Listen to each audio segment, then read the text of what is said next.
మత్తయి సువార్త 5వ అధ్యాయం 43 నుంచి 48 వరకు చదువుకుందాం. నీ పొరుగువాని ప్రేమించి నీ శత్రువును ద్వేషించమని చెప్పబడిన మాట మీరు విన్నారు కదా.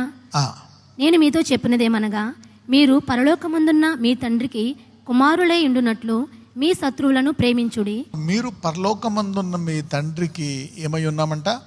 కుమారులై ఉండునట్లు. అయితే ఇప్పుడు మనము కుమారులయ్యాం, అది మన విశ్వాసం, మన నమ్మకం. కానీ అది బయట కనపడదు. ఇదే ప్రాబ్లం. మనకు కూడా కనపడదు. మనకు కూడా మన అందము, మనకు ఉండేటువంటి హోదా, చదువు, డిగ్నిటీ ఇవే కనపడతాయి ఇతరులకి, మనకు కూడా. అందుకే మనము దాని అందు అతిశయిస్తాము, వాళ్ళు దాని అందు. అయితే ఈ లోకంలో ఉండే 3 విషయాలు దేవుడు చెప్పాడు: నేత్రాశ, లోకాశ, జీవపడంబం.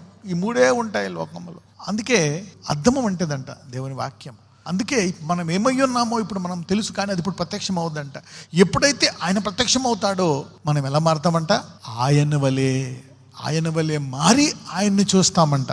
సో అందుకే మనం విశ్వాసంతో నమ్మాలి. అందరూ చెప్పండి, నేను దేవుని కుమారుడు, నీ కుమార్తెనే.